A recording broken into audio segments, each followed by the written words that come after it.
Mobsters YouTube event back together. The band is back together, Josh. Yes, So, we are. MMA Mobsters brought to you by Diamine.com and CellSaviors.org. Look, Diamine, the clothing company of the winners, live hard, play rough, Diamine, and then Cell Saviors, the pinnacle of athletic performance and vitality. So, Josh, it's been a while since we have really revved things up. I'm excited now that we've got Lee on board, we've got a producer, and we're back together. So we're going to start with the news, of course, and it's great to see you as well. It's good to see you too, brother. How have you been the past few years? Good, good. Yeah, Everything is solid and on the way up. We'll just say that. So, in the news, some interesting stuff that you pointed out to me because I've been so buried in a lot of work that Rousey Carano are scheduled to fight Jake Paul MVP on yeah, Netflix.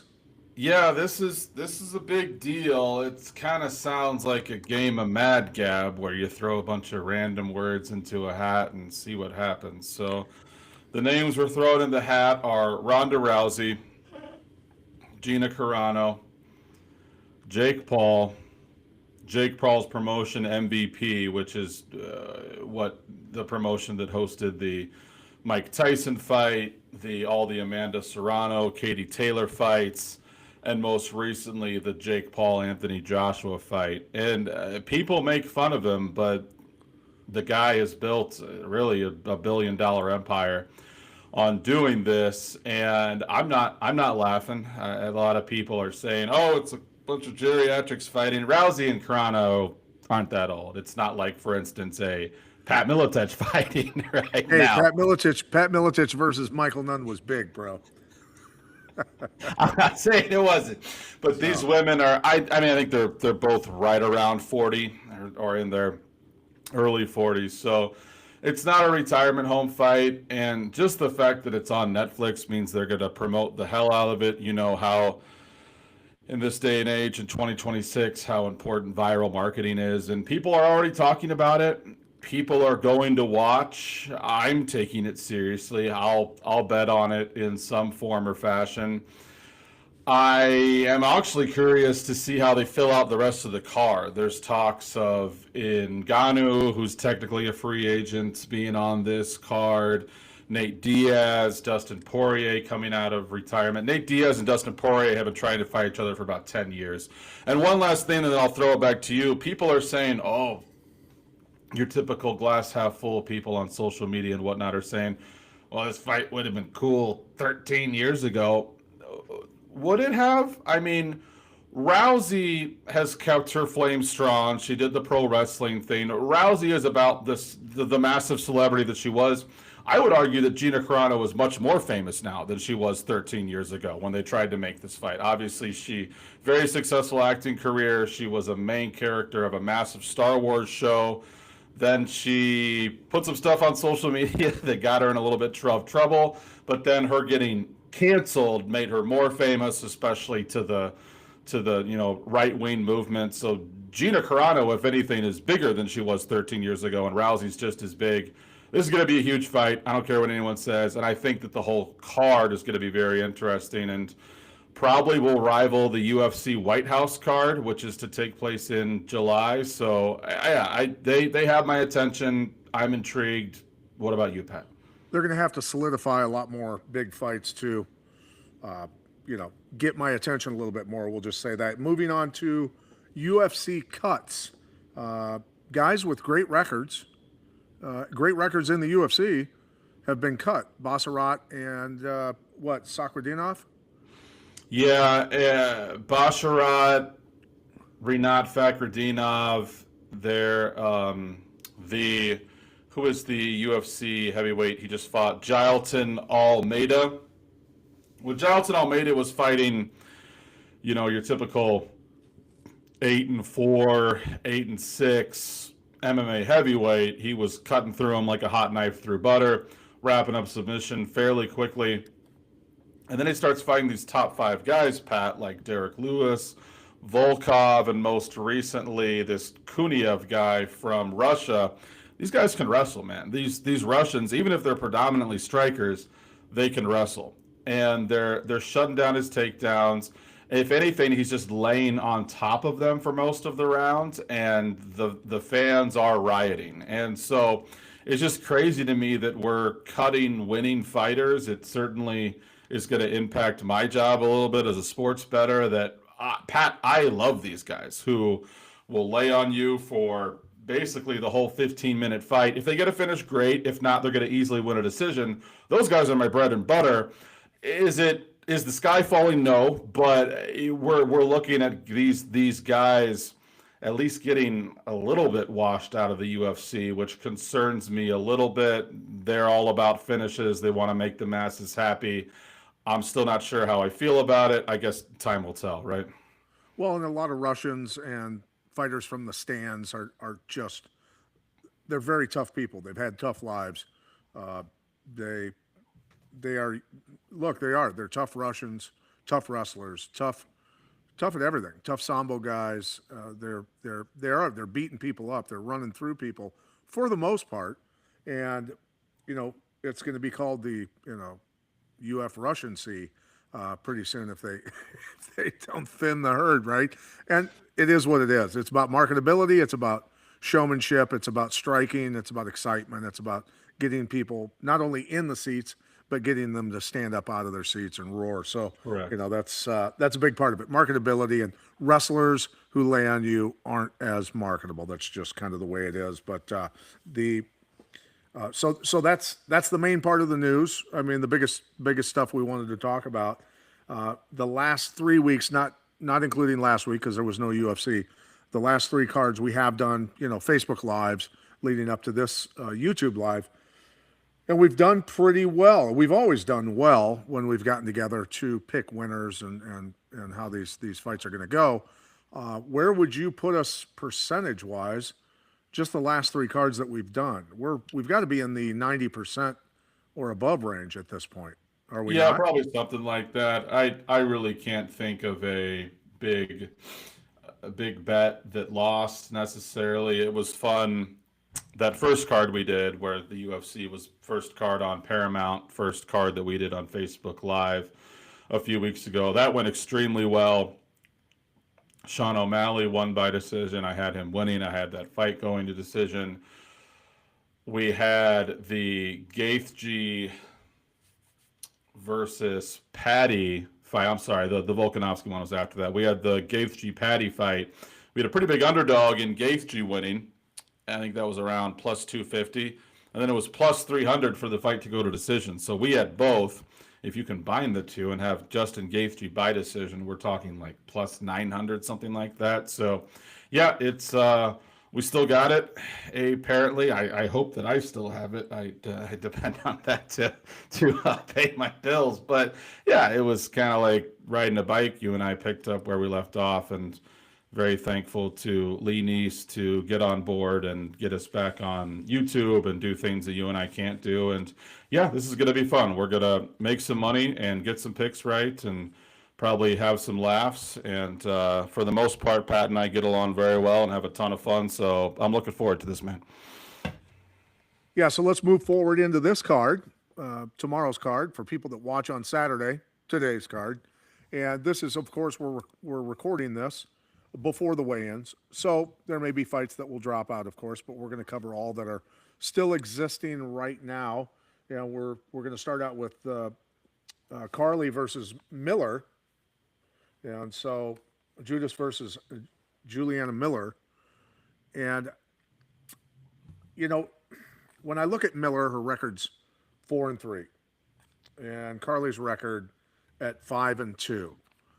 I'm sitting here, look, as an old school guy who had 22, 23 fights before he got into the UFC, and I would prefer, if I coached again or was coaching currently, I would want fighters to have at least 15 fights probably at the professional level before they went into the UFC to make sure that they're ready for this. So we're looking at, a couple of pretty, inexperienced, although they, the amateur records, things like that, but not greatly experienced coming in. So how do you look at this matchup, number one, and lack of experience too? Yeah, that's a wild. That's well, not necessarily Ron. You are one of the greatest MMA coaches of all time, but yeah, we've got obviously you have your outliers like Bo Nickel, who's coming into the UFC 1-0, 2-0, something like that. You don't see that much, but yeah, seeing a guy that we called his fight at Caged Aggression. I think his last name was Johnson. His fight ended in a bad eye poke, but he was fighting, I believe, for the amateur heavyweight title. He just had a UFC fight, and they signed him at like I don't know, like 5-1, something like that. He won his fight. But that's so you're saying about 15 fights is what you would want to see out of him. Well, yeah, because if I'm putting a horse into a race, I want to win. That's just if I'm stamping my name, my gym, all those things on an athlete. I'm not there to just make a percentage off his purse. I'm there to win, as my athlete should be. Otherwise, he wouldn't have survived my training to begin with, right? He would have Yeah. washed out a long time ago. So that's kind of the way I see it. But so when you look at these two, I mean, it's tough to really get a bearing.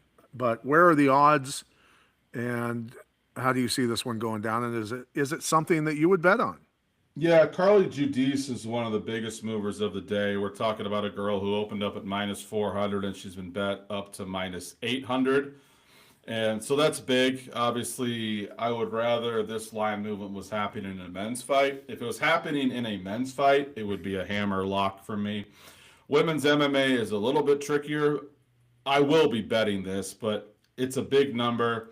I've seen women lose at this big number before, but obviously bettors are respecting her a ton to go from -400 to -800 on Bet Rivers, to go from -500 to 900 on Caesar Sportsbook. We're talking about our odds basically doubling.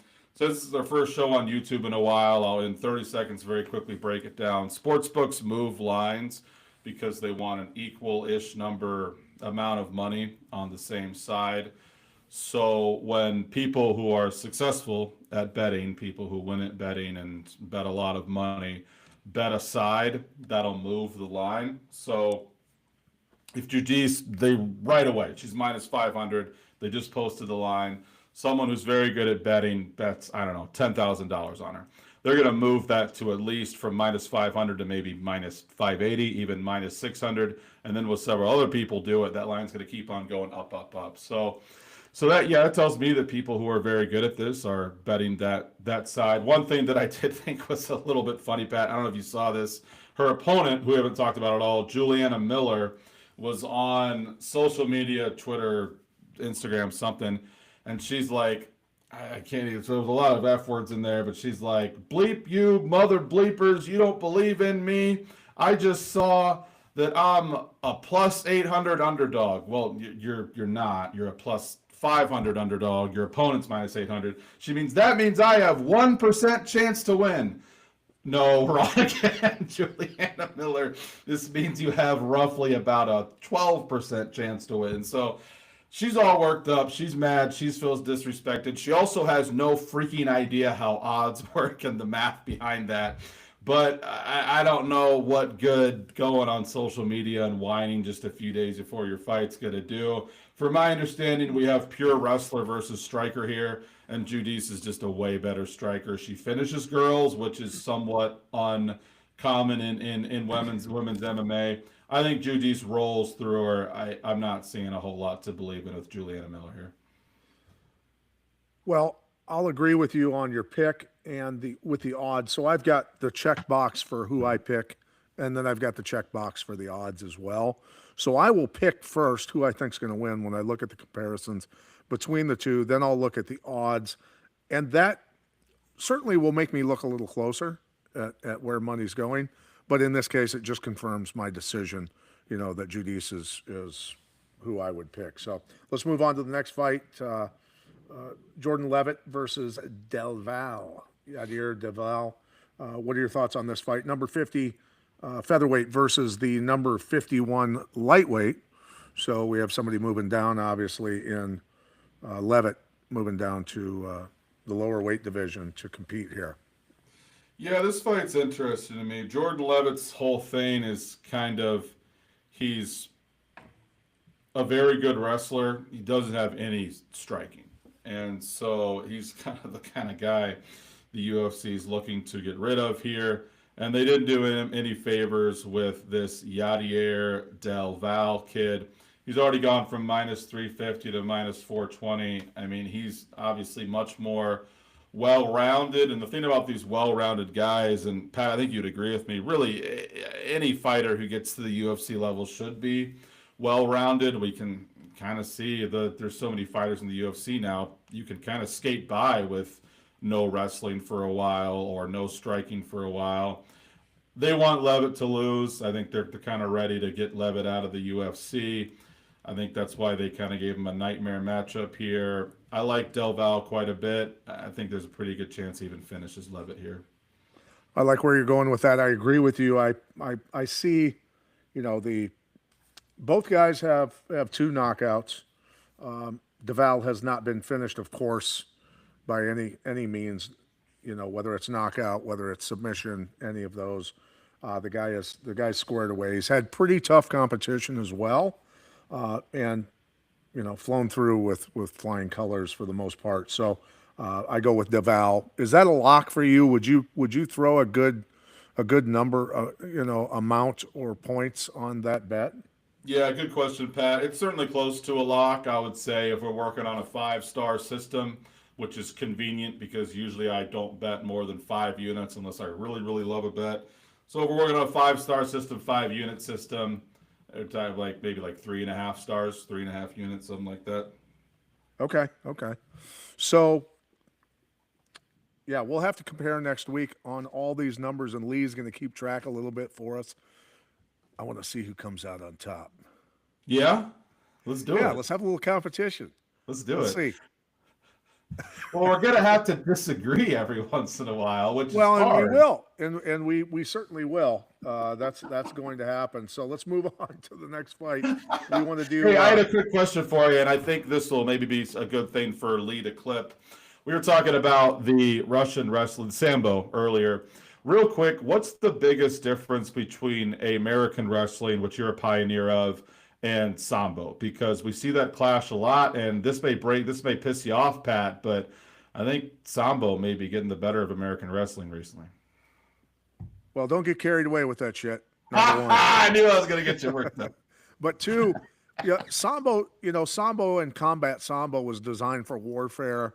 The history of Russian military, before, drones and tanks and missiles and, stuff got really complex and modernized and all of that. The Russian Sambo hand-to-hand combat stuff, being able to grab a hold of the gi top, hit throws, chokes, arm bars, all those sorts of things. So it has some judo combined in it, some wrestling combined in it. And then, of course, the Russian leg lock system, which the mentality is in that art and why it was created for combative situations was break your opponent's legs. That way you take 2 more soldiers out of the fight. You leave a guy laying there on the battlefield with a snapped knee, and then 2 more people have to come and carry him off, or at least one. So you take more than one guy out, and that was, created a long, long time ago. So it's very effective for, street fighting. You hit somebody with a throw and knock them out on a throw, things like that. And you add the striking into it, the boxing, the kicking, and, you've got some pretty scary characters that are going to come out of Russia. I've certainly competed against some of those guys and competed in private practice sessions, things like that, with Sambo world champions, and they're legit. They're pretty scary individuals. So, so anyway, moving on to Jean Paul and Phil Rowe, interesting matchup, and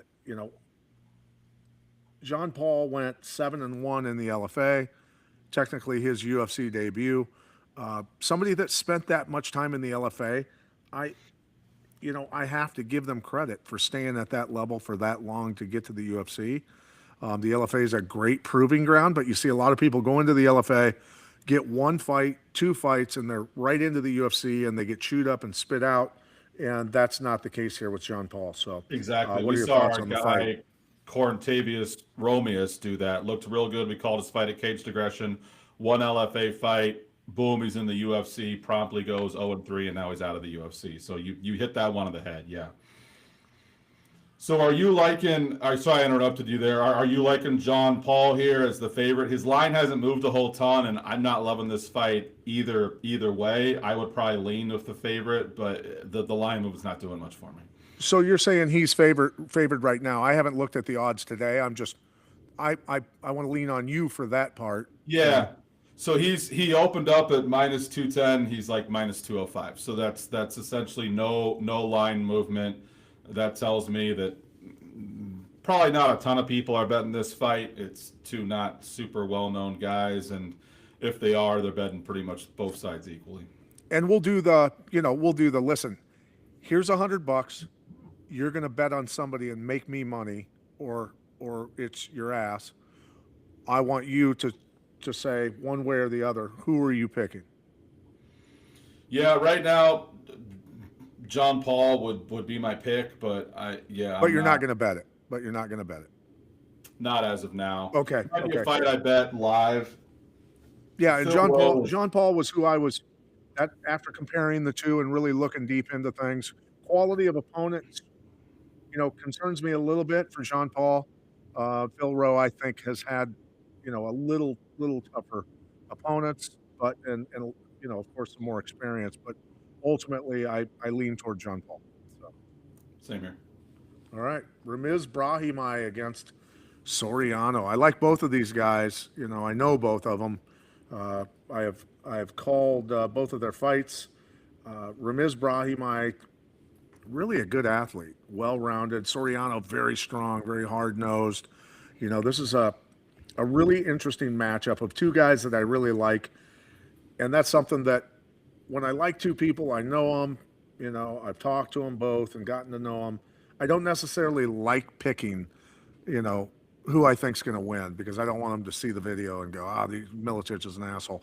But I mean, it's a pretty tough matchup to pick. When you look at it, tell me what you're thinking. Well, you're gonna like this, Pat. Ramiz Brahimaj, who I believe is out of the Chris Weidman, New Jersey camp there, and the Matt Serra, Longo, Weidman camp. Brahimaj has been the bane of my existence his past few fights, Pat. The same thing that's happening in this fight has happened every fight.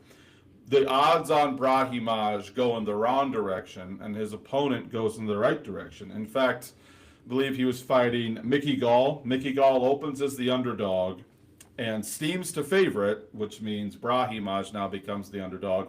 Pretty significant line movement, and Brahimaj just knocked him the F out in the first round. It really wasn't even close. Then that happened again in his next fight. Now look what's happening here.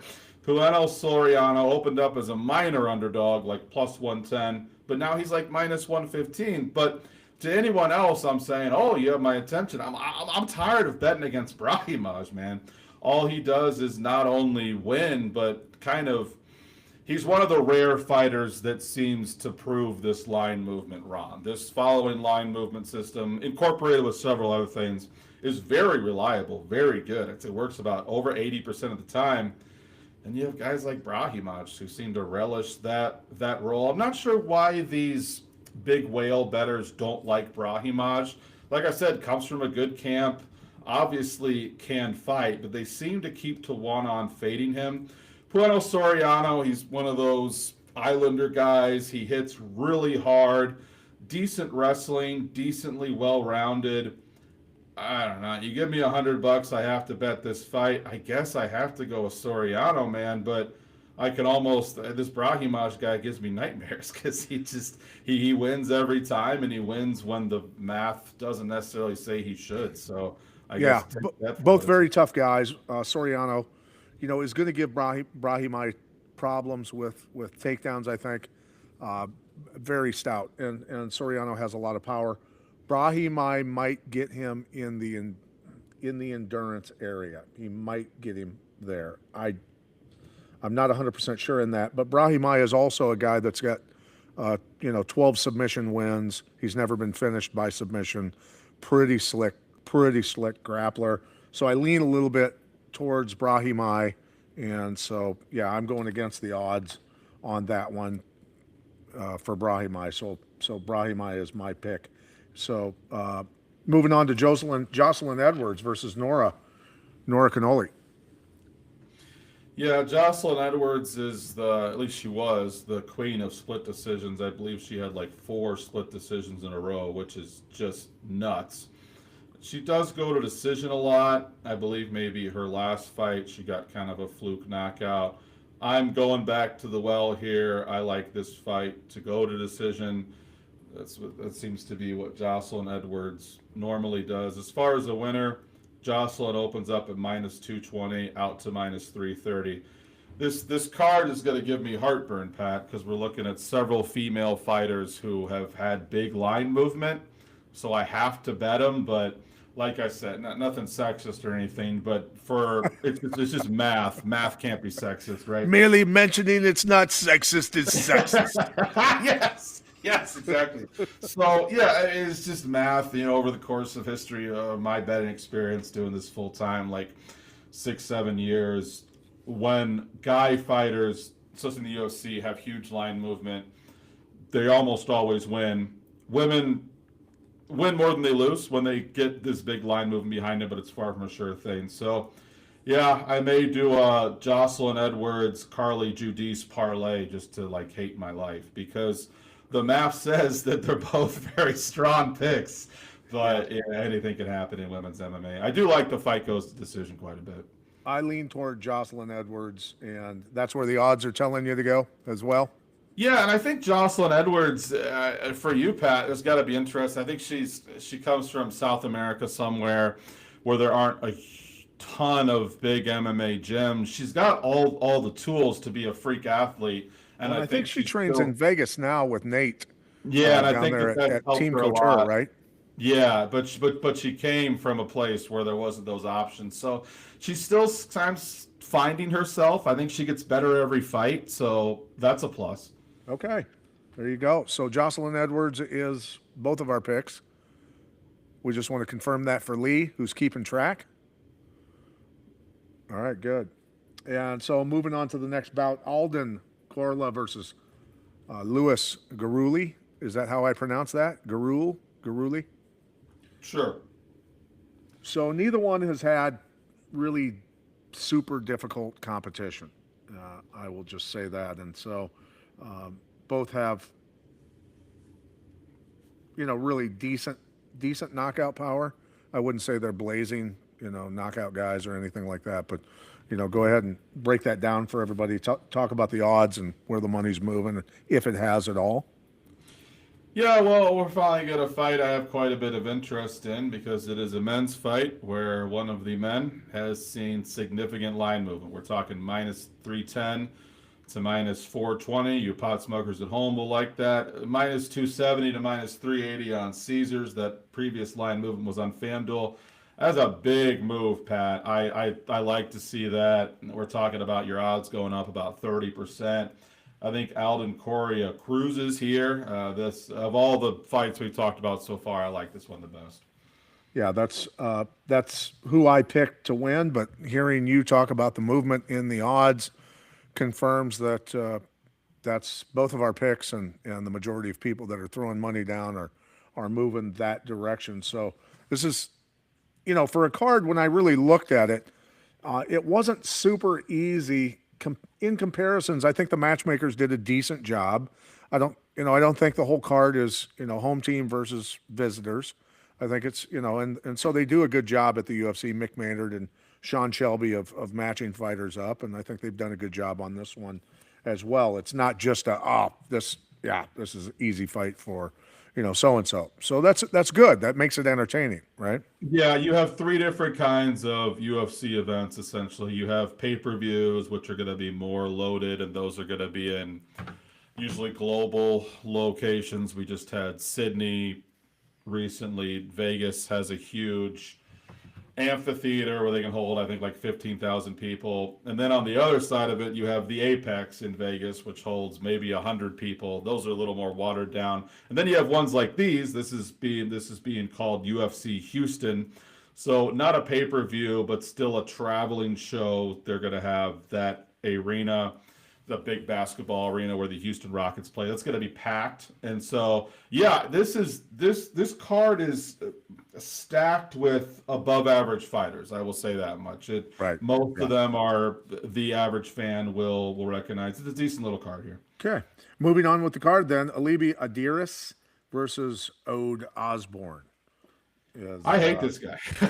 What's that? I hate this alibi kid. You never say you hate someone. I don't hate him. I love you, alibi. But you dislike because he has lost you money. Is why. I'm just already calling it. I already know he's cost you money, and therefore should be thrown into the volcano of the MMA gods. I already know what that means. Oh, thank you.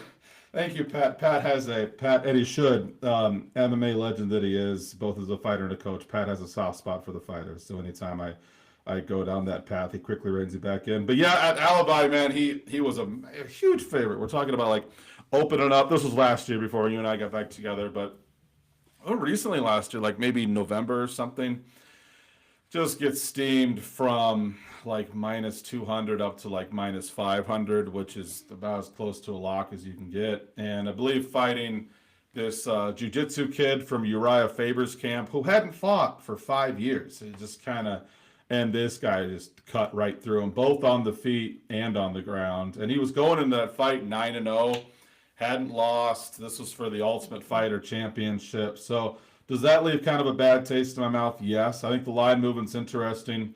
He opened up at minus 170, quickly got dropped down to about minus 135. So this is one of those fights where you give me $100 and say you have to bet it. I'm probably going the Ode Osborne side. Ode Osborne lost his last fight, but damn, he looked good. He was a huge underdog fighting Steve Erceg, who was a very good Australian fighter, who was maybe a minute away from winning the belt just about a year ago. Ode beat him up, man. Dropped him twice in the first round, then got kind of tired. Erceg took over 1 rounds 2 and 3, won the fight. Ode's no joke, man, and I think Alibi might be. So yeah, you give me $100, I'm going Ode Osborne at plus 110. And again, the odds are telling where the money's moving. Where's the money at? Where's the money at? Well, like I said, at Alibi opened up at minus 175. He's minus 135 now. So it's moving towards Ode. Yeah. Okay. So it's not, again, this is not, for me, not an easy fight to pick. And I was really on the fence. And when I listen to you, look, I value your opinion, and everyone should. As much as I've been involved in the sport for as many years, I value your opinion because you know what the hell you're talking about, and you've watched a million fights and you've analyzed these things and you make your living off of it. When somebody makes their living doing something, you listen to them. Sure. And because I was on the fence, not to go against you, because I don't want to go against you, I'm going to lead towards I want to lean towards Osborne. If it was clear cut for me against to go with Adiris, I would, but it's not, and so I'll literally flow with you and jump on the Joven 1 train on this one, and go with Osborne on that. So both of us pick Osborne because of your influence. Here we go. All right, we'll move on to Carlos Leal versus the Njokuanis. I love the Njokuani boys. Great athletes, great fighters, always exciting, always looking to put people away. Very athletic. They're not the greatest grapplers in the world, right? But man, they're fun to watch, and they're warriors. So Chidi Njokuani against Carlos Leal. What are your thoughts on this matchup?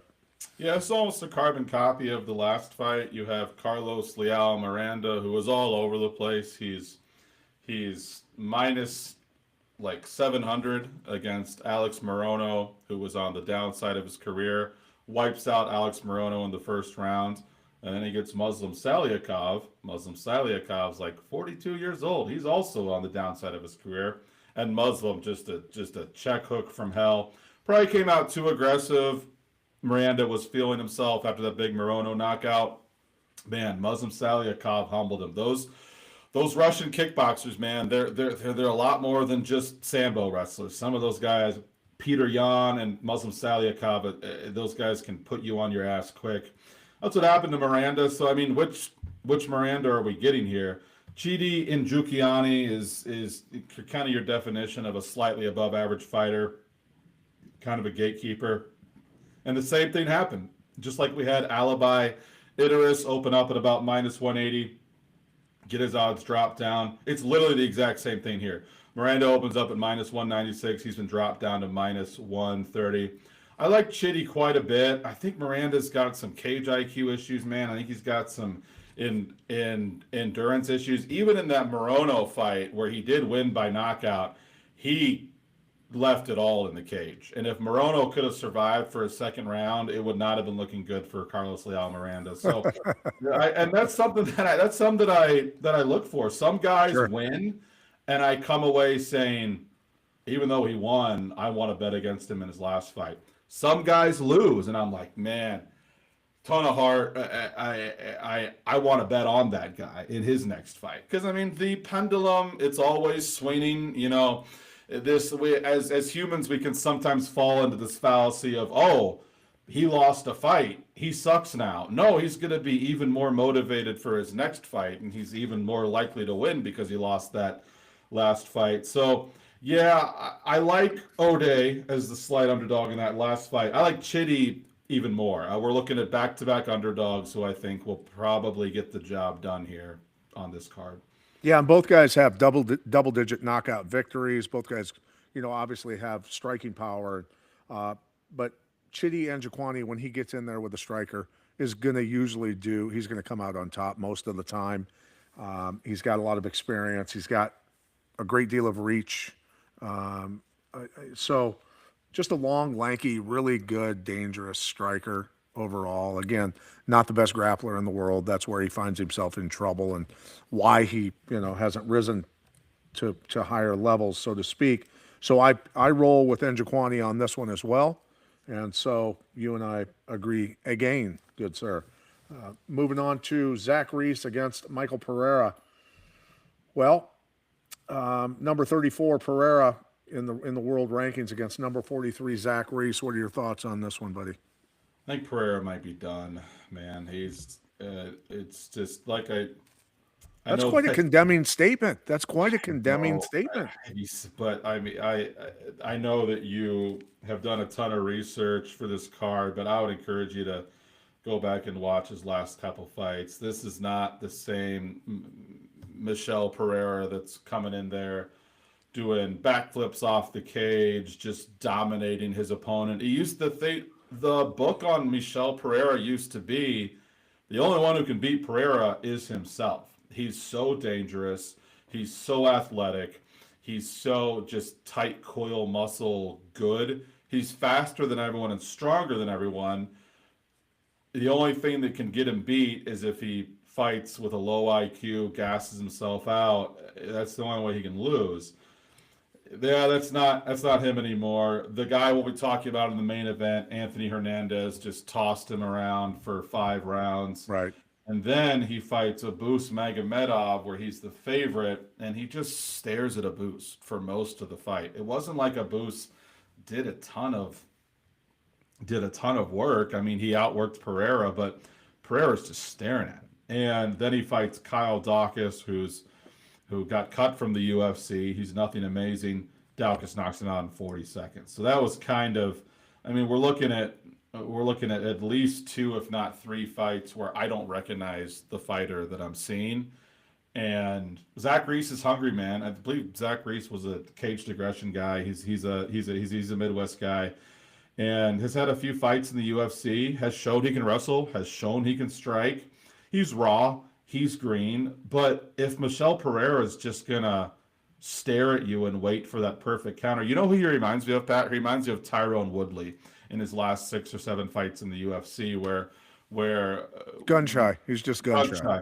Yeah, and what that shows is it's a lack of confidence in your skills, because Woodley got so tired of hearing people say that he's gun shy. He went out guns blazing against Vicente Luque, and Vicente Luque just counters him and puts him down in 2 minutes. So Yeah. I don't know. Where were you saying the numbers were moving on this one? Did they move a lot? They really haven't. This is more my insight on just really being disgusted from what I'm seeing from Pereira recently.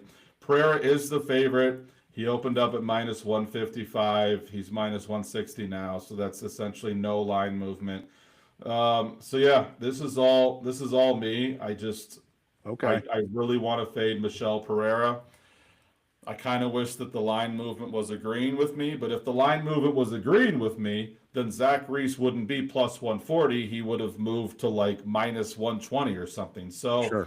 Yeah. I mean, in a way, I'm getting a better price on Zach Reese, but I'm kind of wondering why everyone's not just following me on this Zach Reese train because the line hasn't moved heavily in his direction. Well, maybe not everyone is paying attention like you are. How's that? Maybe, just maybe. I mean, including myself. It's not something. It's not a fight I would bet on, to be honest with you. It's not something that. I mean, you feel that Reese is worth it because of the plus money, the plus numbers. I do, and I one of the things I enjoy doing on this show is being transparent because sometimes I'll hear myself say something. Man, that made me nervous there for a second. You said parent there. I go off screen. It's just a joke. It's totally classless. I go off screen. I come back. I'm wearing a wig or something. Yeah, that was the big reveal, Pat. All right. Oh Jesus, no, I do enjoy being transparent because sometimes I'll hear myself say something. I'm like, well, I'm kind of contradicting myself. Maybe I should go back and think about that. So that's all fine, but. I will be honest, I've bet on Zach Reese in his last couple fights, and he's won. I had a particularly big bet on him in his fight. I believe it was November 1st, and he looked good, and he showed us a ground game that he hasn't really shown us. Before then, he just kind of threw crazy hands. He knocked out Colombian Missile Crisis is his nickname. Anyway, Julian Marquez. And Julian Marquez is a former top 15 guy, and Zach Reese made quick work of him. But that's a trap you have to not fall into. It's not, this guy's made me money his last two fights. He's a lock. So, like I said, he's not a lock, but for a guy who I believe Zach Reese is getting better every fight, and I believe Michel Pereira is getting worse every fight, it's kind of a no-brainer for me. It's not going to be a lock, but it's something that I'm interested in. Well, thank you for that. And I'm leaning just barely towards Pereira. Hope, just a little hope for him. And then, so we do oppose each other on that one, so we can keep track of that. But moving on to Jacoby Smith and Josiah Harrell, this one's the two unbeatens. Management apparently taking the fight, putting their undefeated fighters against each other, fairly early in a career, right? Unbeaten versus unbeaten. 2-0 LFA record for Harrell. Smith has already got two fights in the UFC, 2-0 in the UFC, of course, and both guys have decent percentage of knockouts. I'm looking at the quality of opponents that both of them have had, maybe a little better for Jacoby Smith. What are your thoughts on this? Sorry, I'm still chuckling at your transparent joke. That's one of the things that I missed most about this show is Pat can catch me off guard and give me a little sideways. So here's my read on this fight, Pat, and tell me if you agree with it. Two undefeated guys, but Jacoby Smith has more UFC experience. So bettors usually aren't grinding out LFA. You can bet on LFA only on a couple books. It's difficult to do. Right. Bettors aren't grinding out these smaller promotions like Caged Aggression that you can't even bet on. They're grinding out UFC fights. So we've seen Jacoby Smith. Sure. Very good. Very athletic. Very powerful. Very dangerous. For all we know, Josiah Harrell is just as good. He certainly on paper looks just as good, just as dangerous, tons of finishes, just as strong, just as fast. In a way, they're very similar fighters. We've just seen Jacoby Smith under the bright lights of the UFC, right? Not so much with Josiah Harrell. So I think that explains the line movement where Jacoby Smith opens up at minus 310, and he's only moved to minus 325. This guy, Jacoby Smith's rolling over everybody. We just don't know how good Josiah Harrell is yet. But from his track record and his pedigree, he looks to be the next Jacoby Smith. He looks to be everything that Jacoby Smith is, possibly more. So I have a lot of hesitancy betting this fight. This may be something where I watched the first couple minutes, Pat, and if Josiah Harrell's hanging in there, then I want to bet Josiah live. If he looks like the bright lights of the UFC are getting to him there in Houston, maybe I look for the other side. I think, here's my honest breakdown of this. Harrell's better on the ground. I think he's better on the ground. His percentages, as far as finish percentages, and he moves pretty dang good on the ground. Smith, not bad on the ground. He just prefers to knock people out. But at the same time, you look at Harrell's KO percentages on the feet, no slouch. I almost want to go with the underdog, even though he's untested in the UFC, because when you get to the UFC, the first time you walk into that cage, everything changes. It doesn't matter. It literally nothing else matters psychologically necessarily at that exact moment of the lights, the crowd, the intensity, all those things happening. A lot of people break at that point. I don't know if Harrell's going to break. If he's not going to break, he's, I think, a real threat for Smith because he is a little better on the ground in my humble opinion. And the striking, we're going to find out. But I think so. If I'm betting an underdog on this card, it's going to be Harrell. I'm going to lead towards Harrell if that's an underdog bet. Untested, as you said, 2-0 in the LFA, not the UFC. So a long shot bet to have fun with and point at your friends and go, told you. Yeah. Maybe something like that to have fun with just a tiny bit of money. Don't get cocky. But, that's what I'm saying. That's what I'm saying. The odds are moving towards Smith pretty hard, though.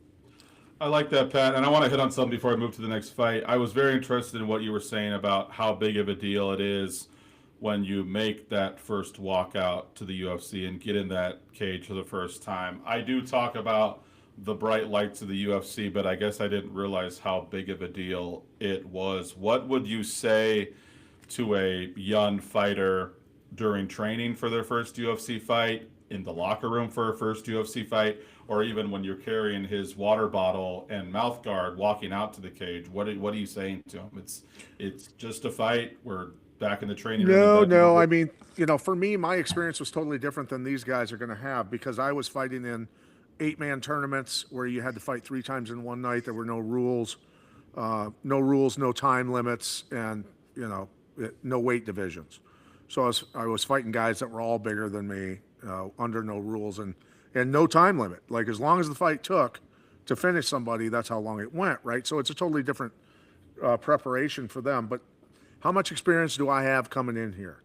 What type of opponents have I had? Has my management brought me along correctly with tougher and tougher opponents to get me ready? Okay. All of those pieces need to be in place by the time you get to the UFC if you have intentions of winning a world title. If you don't have intentions of winning a world title and wearing your UFC t-shirt around and going, I was in the UFC to pick up girls at the bar someday, great for you, whatever. You were, and also you were cannon fodder. But if you're planning on winning a world title, you do it the right way, and that's just the way it is, right? So I have goosebumps. Clip that, Lee. That was awesome. I have Josiah Harrell. So look, if you want to have fun with it, long shot bet Josiah Harrell. Okay. And just for you people keeping track at home, a $100 bet, you would turn $100 into about $360. So you would just about triple your money there. Okay. All right. So Spivak, who I don't know how high you are on Spivak, tough guy, rugged guy against how do I pronounce? And I'm embarrassed actually. Delia. Ante Delia, right? He's Croatian. I'm freaking of Croatian descent. Oh no! Okay, right? Here we It's go. embarrassing. It's absolutely embarrassing. But look, Delia's ranked 13th. Spivak ranked number 9 in the world. Delia only has 2 fights in the UFC. He's 1-1. I mean, what are your thoughts on that? Well, you asked if I'm a big Sergey Spivak fan. I am this weekend because once again, Pat, this is a really weird coincidence. For the third time, we've seen a guy right about minus 180 get dropped to minus 140. Ante Delia, somewhat of a journeyman, fought quite a bit under the PFL banner, had some Yep. success in the PFL. And it's been really interesting, and perhaps on another show when we have more time, we'll get into these PFL fighters who have come over to the UFC because PFL bought Bellator and then completely ruined both promotions in the matter of a few months. And so we had guys like Michael Venom Page come over, do very well in the UFC, and then we had guys like Patchy Mix come over, get booed, get embarrass themselves, and get the hell out of the UFC. So it is the top proving ground. It's a bunch of alpha males going against other alpha males and alpha females too. This is the best of the best. There's no question. I don't care what the guy who runs ONE FC says. I don't care what these guys say. The UFC is the best. And when you're here, you better be ready to go. And so we saw him come in. Marcin Tybura, very solid heavyweight. Put him out, Pat. First 2 minutes. This guy's got hands. He's got that Croatian power. And then a really weird fight against Waldo Cortez Acosta, who's now looking at fighting for a title shot just a few months later. Yeah. He hurts Waldo and knocks him out, but then they're saying, I poke. Ante Delia's hugging his trainers. 2-0 in the UFC. They said I couldn't do it. I'm coming for the title. And the ref is like, I don't think the fight's over. And so they pick Waldo Cortez off the canvas, give him a few minutes for his eyeball and his noggin to now recover. Because not only was he eye poked, he was knocked the F out. What does he do? He knocks Delia out. And you can probably, from that, imagine if that happened to you, Pat. Both sides, obviously, getting knocked out, getting back up. But your opponent has had this massive adrenaline dump. They don't think they're going to have to fight for another 6 months. And all of a sudden you have to fight again. It's not easy. And so a really weird fight that would certainly mess with you mentally. Oh, big psychological. Big yeah, that's why he's 1-1. And Spivak's good, man. Spivak, well-rounded, probably more of a ground game, but has stand-up too. I understand the line movement. I support the line movement. It's far from a lock, especially of heavyweights. Anything can happen, but the book is out. Is Ante Delia any good? We need heavyweights. The UFC division, heavyweight is by far the weakest division.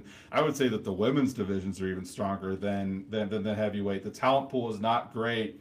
Either of these guys could go on a run in the heavyweight division.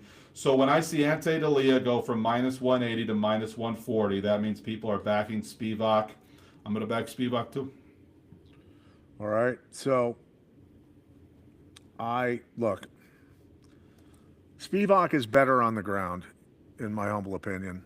He is. I think he's better on the ground, and so that poses some problems for Delia in this matchup. I think Delia has the power to put him away, but Spivak obviously has plenty of knockouts to himself. I'm going to lean just this much towards Delia, and I think he's got the ability to put him away, and I think that Spivak is going to match up with him and want to dance with him. I think they're heavyweights. They're going to want to throw bombs in this, and so I'm going to go with Delia by KO. I like it. By KO. I like it. So we disagree again. There's going to be a little bit of victory lapping on the next show. A little bit of trash talking. Hey, yeah. Pat, I don't know if you know where the chat box is, but our buddy Hamza Mir 15 is back. So shout out Hamza Mir. He was very supportive when we were doing the show before. So Awesome. he has a question. He goes, "You guys are back," and then he throws in, "Delia is trained by Crow Cop." That makes sense with them both being Croatian. Sure. Yeah. So thank you for that, by the way, and thank you for joining us and letting us know. Crow Cop, the Hall of Famer, without a doubt. So we want to go with Dan Ige, or do we want to go with Costa? Melquizel Costa opens up at minus 250. He's now minus 220. This is kind of becoming a trend in this card. Kind of. There's several guys that have the right direction line movement that I'm backing, but there's a few guys that don't that I'm backing, and Melquizel Costa is that guy.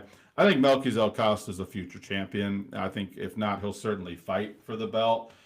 He's good, man. A lot of people get a little distracted by he's an ugly mofo. He's got a skin condition that gives him leopard spots, but he freaking embraces it, man. Oh, that makes him beautiful, bro. That makes him beautiful. Yeah, I mean, I'm all you can't call people ugly because look at this scar tissue. You know, I'm in trouble. I'm having problems too. So, the different colored skin I think is actually pretty cool. I agree. Very marketable. It is marketable, yes. People know who he is now. They don't give you a UFC contract for your good looks, that's for sure. So Melquizel Costa, he's good, man. He's really, really good. He is. And again, you know how much I love well-rounded fighters. He's phenomenal on the ground. He's phenomenal on the feet. I think he started out, his strength was the ground game.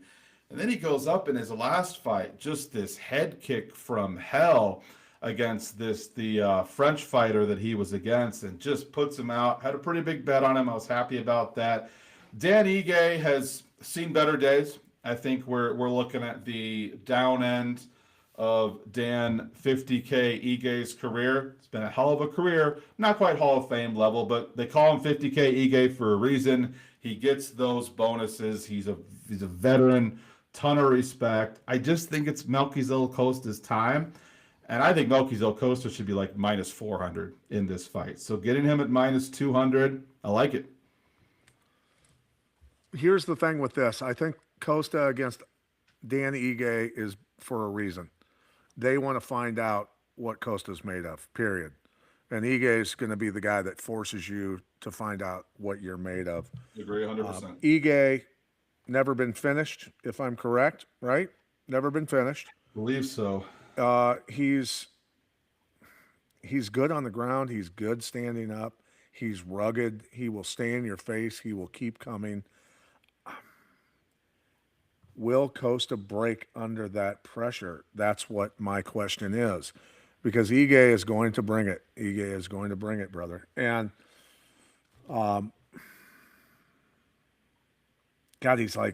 it's incredible with Ige. I think Ige is getting he's had some fights in the recent past where he's actually looked really, really good. Now he's lost some decisions, of course, but he's looked very good. This is a tough decision for me to pick a winner to say I'm going to gamble on. Again, I like going with the underdog. I like going with the guy that's the plus money right now, and that's Ige. So that's kind of where I'm at.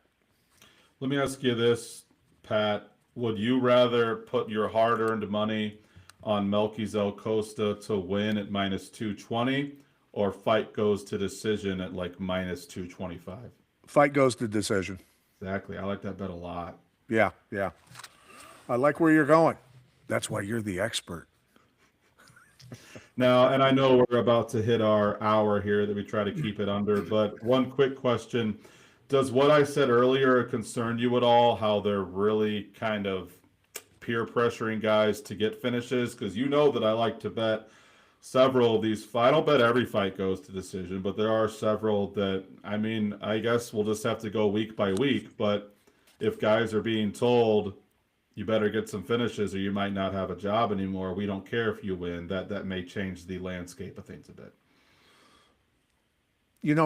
When it came to, like Pride Fighting Championships and the Rings organization and, other organizations in Japan, it was, listen, if you're exciting, you're coming back. Like they didn't even care win-loss. They wanted you to be exciting. And they, over in Japan, the Japanese organizations were 100% entertainment. It was amazing to watch back in those days.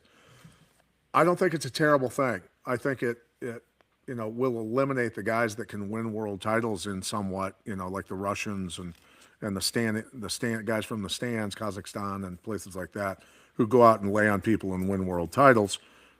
But again, this is about entertainment. This is entertainment. and people pay money for entertainment. So that's kind of just the way Well it is. said. Well Yeah. said. So Jeff Neal against Medic. What that dude? Another, I think, a great matchup. I think they're evenly matched in many ways. So hats off to the matchmakers over there, Maynard and so what's your thoughts on this? This is a John Jay? hard card, buddy. I mean, just top to bottom, if you make money on this card, you know what you're doing. This is a tough card. There are very few fights that I'm just jumping up and down to go bet. A lot of close fights, man. I think we may very well see several fights go to decision. Euros Medic, yeah, I think we're Euros Medic and Jeff Neal, two guys that were seen as potential future champions and didn't quite get to those lofty heights, but didn't suck either. Have settled in as definitely above average gatekeeper, very good fighters, fighting the best of the best there in the UFC. Saw Jeff Neal get knocked out pretty brutally by Carlos Prates, but Carlos Prates does that to everyone. He'll be fighting for a title soon. There's no shame in that. Jeff Neal's a little bit older. He's seen a little bit more wear and tear. So it's a tough fight. I don't know. This is hard. Neal goes from minus 196 to minus 220. So that's a little bit of line movement in the Jeff Neal direction. I'll tell you what I don't get. I do not understand why fight ends inside the distance is minus 800. I think that's way too big. I would put it at like minus 200. If this somehow goes to decision, you're going to make a lot of money betting it to go to decision, but it's minus 800 for a reason. It's going to be like plus 600 if you want to bet the other direction, which I'm tempted to do. I don't know. I guess Jeff Neal wins, although he is getting quite a bit older. And if you want a really crazy bet, throw $10 on fight goes to decision, because I think that could certainly happen. Well, both very tough guys, very rugged guys. Both have good knockout ratios. Both but here's my thing is with Medic, he has not gone to a decision, right? He's not gone to a decision, which makes me, he's going out on his shield, or he's sending somebody else out on their shield, and most likely it's his opponent most of the time. I think he's going to push the pace. I don't think it's going. I don't think it's going the distance. Although both guys are tough enough to go the distance. Certainly, I don't think Medic wants it to go to the distance because he's shown that in past fights. Neal's had tougher opponents, but I'm going with Medic. I'm leaning towards him with upset victory. I like it. Main event time, huh? Yeah, main event, and remember, for the main event every week. For the people that are listening to this, if you get it in by noon on Saturday, fight day, your pick for who's going to win the main event, how they're going to win, submission or KO, or what round, I should say, or if it goes to a decision. If you get all those right, you win a bottle of Cell Saviors and you win a shirt from Diamine. So we're handing out free stuff. So if you do a great job and you pick the winner, what round and by how the fight ends, you'll get free stuff. So everybody out there, jump on board. We want to give stuff away, don't we, Josh? We do. We want to give stuff away. Yeah. So anyway, Diamine. What if they copy our pick? Because we've pretty much predicted the last three main events correctly. I know that we nailed Gaethje by decision. We nailed Volkanovski by decision. And then I believe I had Mario Bautista by knockout in the third round, and he won by submission in the second round. So they could just copy our picks and be. Well, they could, but we're not perfect. So by all means, do what you feel. Do what you feel is right. So anyway, Sean Strickland. You look. Everybody knows who Sean Strickland is. Straight warrior, been around for quite a while. Love him or hate him, the guy's always going to bring it. Very, very hardcore, very tough, hard-nosed guy against Anthony Hernandez. I've called Hernandez's fight before in the LFA back in the day. Talented guy. I mean, tricky guy. This is a really interesting matchup. And Hernandez is favored, right? He is. He is. Line movement's been weird, man. We saw Hernandez open up. Let's look at Caesars here because that's pretty indicative of what's going on. Opens up at minus 260, gets blown out to about minus 320, and then he drops down to minus 275. So he's basically right where we started. And I think that gives you, it's kind of fascinating, that gives you a little telescope look into what bettors are thinking. They're like, holy cow, this fluffy Hernandez guy is just melting people. Michel Pereira he just gets on you and he just melts you. He seems to have an endless gas tank. He destroys Michel Pereira.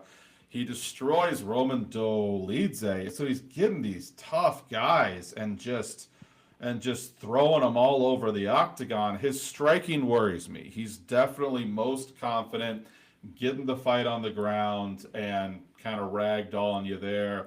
We saw him fight Brendan Allen. Brendan Allen pieced him up in the first round, standing, and then Fluffy's like, "Okay, I'm just gonna take you down and control Well, and you there." but when those two fought in the LFA, I called that fight, and Hernandez got mounted 4 times in that fight. I think it was 4 times, and I was losing my mind as a broadcaster because I had my coaching hat on, and if it was my fighter, I'd be raising hell with him for giving up the mount that many times. The fact that he won that fight shows like how well he came back from being mounted 4 times in one fight. Definitely a tough guy. Definitely comfortable on the ground no matter where he's at. Even if he's mounted, he's got great composure. But at the same time, nobody has finished Strickland on the ground. He's 4-0 in the submission department. I think Strickland's stronger than him. I think Strickland is solid on the ground. I think that Hernandez runs into problems with his bread and butter if he uses that against Strickland. I agree, and I think that's the consensus from a lot of people right now. What was I talking about a few fights ago? I said that it's usually very short-sighted to say, well, he looked like crap in his last fight. He's going to look like crap in this fight. I know I've said that with Michel Pereira, but we're talking about 3 fights now where he has looked like a different human. Strickland had a bad fight. He very narrowly loses a split decision to Dricus. Yeah. Comes back, fights Paulo Costa, keeps him at range. People called it a boring fight, but he basically dominated Costa for 5 rounds doing the Strickland way. It's jab, jab, footwork, throw an overhand, reset, be hard to hit. That's how he beat Israel Adesanya, one of the best in the world, to win his title that he only had for a few months, but how many people can say they were a UFC champion?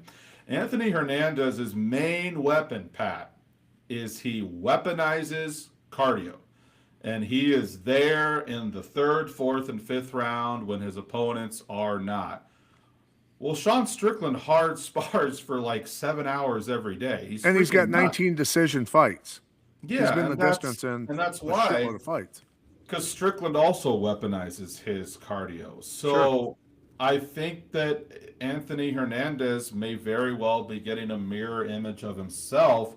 And I don't think he's fought anyone with as good cardio as him. I love fight goes to decision. Fight goes to decision, depending on your book, minus 120, minus 130. That's essentially double your money.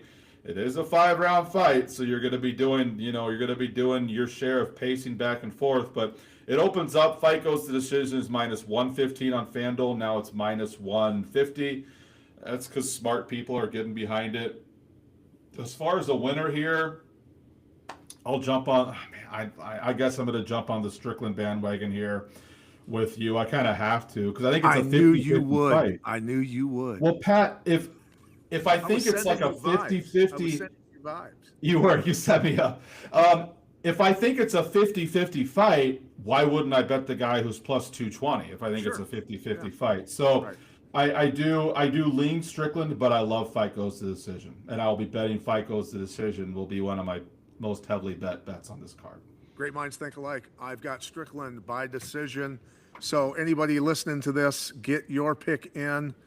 Who's the winner, how it ends, and the manner that it ends. And you can win free Cell Saviors and free Diamine clothing from Diamine.com and cellsaviors.org. So, hey, man, great first YouTube live. I really appreciate you. The Chauvin one, the Oracle of Odds, Joshua Chauvin.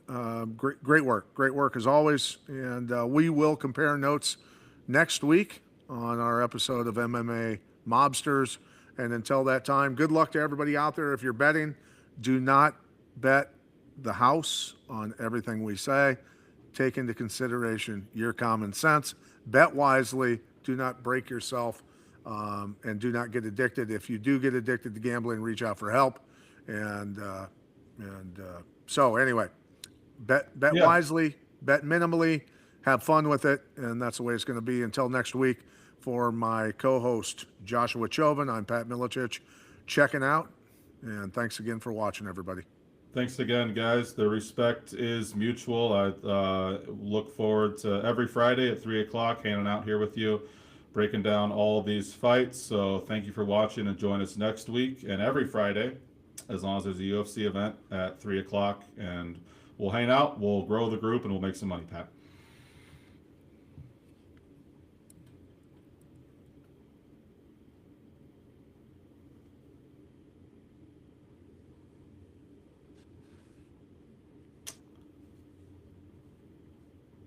Should we end it?